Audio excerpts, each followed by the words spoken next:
For ages, the starborn clans of the outer spiral believed humans were only myths whispered through drifting nebulae. Stories spoke of a species that rose from a single cradle world, fought storms of fire, crossed frozen voids, and shaped their destiny through grit alone. The clans had seen ruins on abandoned moons and had heard faint traces of old transmissions that hinted at these wanderers, but nothing certain. Many considered humans long gone. Others believed they never existed at all. Only a few researchers held on to the ancient star scrolls that mentioned human explorers who once reached deep into the outer spiral. Among those doubtful observers was Princess Lyra, heir of the Talonor Dominion. She had spent years studying distant star legends and had always found herself drawn to the mysterious accounts of the human species. What impressed her most was not their alleged power, but their persistence.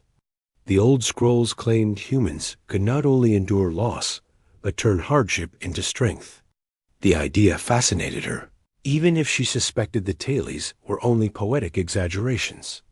Lyra trained not as a secluded royal, but as a patrol commander.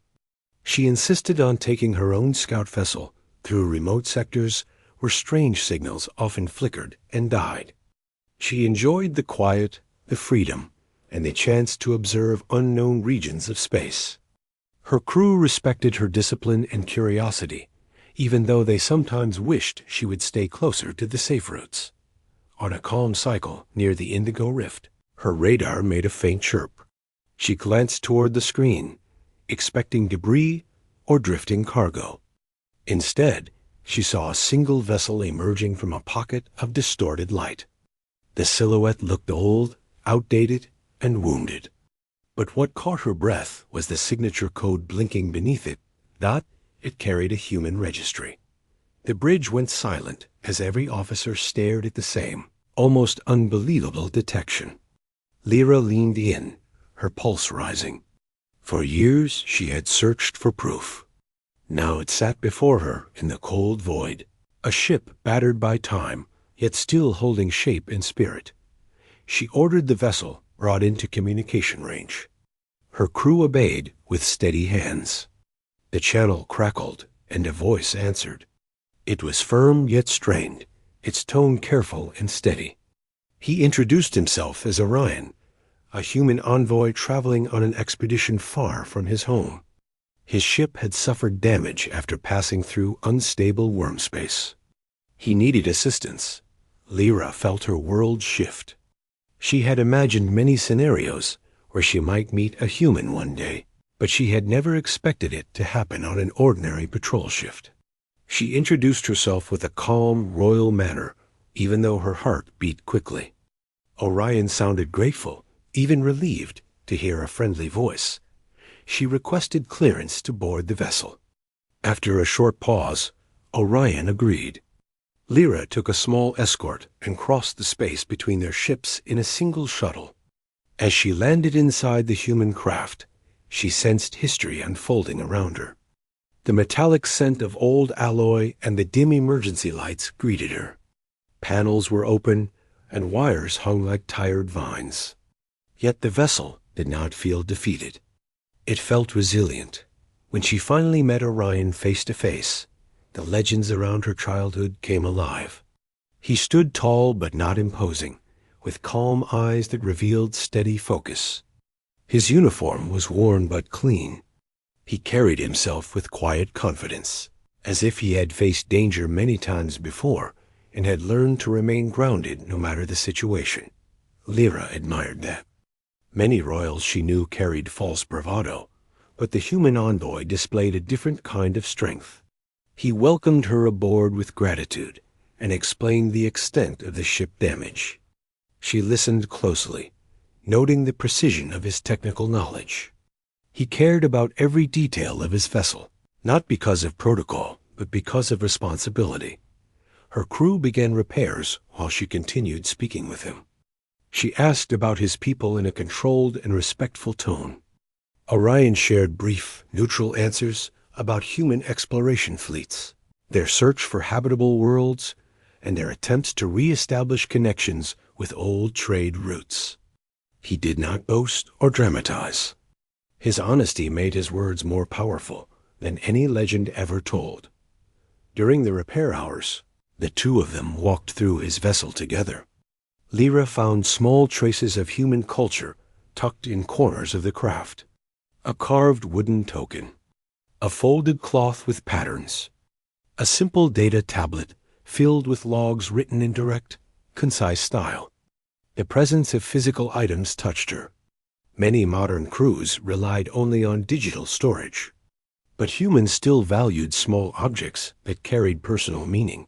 When the repairs reached a stable point, Lyra invited Orion aboard her patrol ship for recovery meals and further discussion. The moment he stepped onto her vessel, the crew watched him with a careful mix of caution and curiosity. Humans were myths, and myths walking among reality tended to unsettle even the most disciplined officers. Lyra guided him through the narrow halls and into the central chamber. The colors were bright compared to his dim vessel. The air smelled of metallic polish mixed with the faint aroma of the ship's nutrient gardens. Orion observed everything with sharp eyes and calm appreciation. They sat across from each other at the meeting table. A soft hum from the engine pulsed beneath them.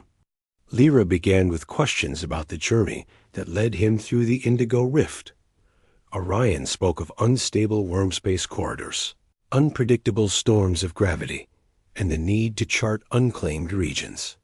His fleet had spread far, and he had pushed deeper than most, following a trail that hinted at forgotten travel lines from ages long past.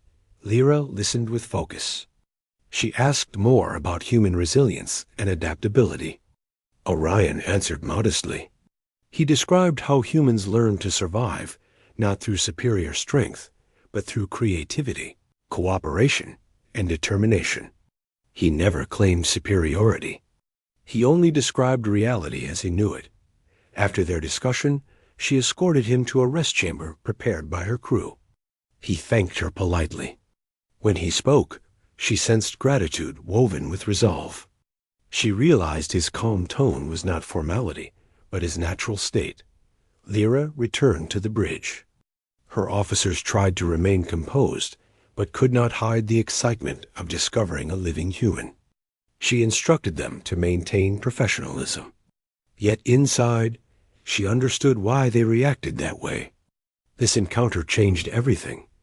During the next cycle, Orion remained aboard while repairs continued on his ship. Lyra used the time to observe how he interacted with her crew. He approached each person with respect. He examined star maps with genuine interest. He shared insights about regions his fleet had charted.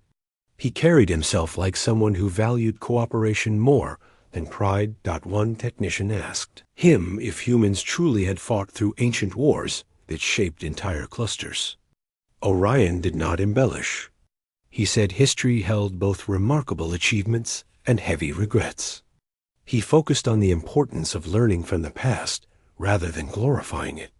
Lyra admired that maturity. Later, as the ship drifted near a glowing region of gas clouds, Lyra invited Orion to stand with her at the panoramic deck. The wide window displayed shifting hues of violet and silver as the starlight bent through the mist. Orion paused, staring with genuine wonder. He whispered that no image file could ever capture such beauty. Lyra found herself smiling at his reaction. She asked him why humans traveled so far into uncertain regions. Orion spoke thoughtfully. He said humans felt driven to explore because curiosity shaped their identity. Their early ancestors once faced storms and unknown lands. That spirit never faded. Even in the far future, humans sought new frontiers not for conquest, but for understanding. Lyra felt her chest warm at his words. She had grown up inside a structured dominion where exploration often served political purpose. Hearing someone speak of discovery as a natural part of life inspired her. When the repairs neared completion, Orion invited her to see the final adjustments on his vessel. She walked with him through the quiet corridors. At one junction, She noticed how the light reflected off his uniform, giving it a subtle glow. She realized she had grown used to his presence. His calm manner had become a steady anchor during this unexpected encounter. Inside the human ship, the systems hummed with new stability. Her technicians moved between consoles, running last diagnostics. Orion thanked each one of them with sincerity. Lyra noted how much effort he made to acknowledge their help. Once the checks were done, Orion turned to her with a composed expression. He said he would return to his fleet and report the contact. He hoped their two societies might meet again under cooperative terms. Lyra agreed. She felt a quiet reluctance settle in her chest. Though she kept her face neutral. As he prepared to leave her ship, the crew gathered in the docking bay. They watched with respectful silence.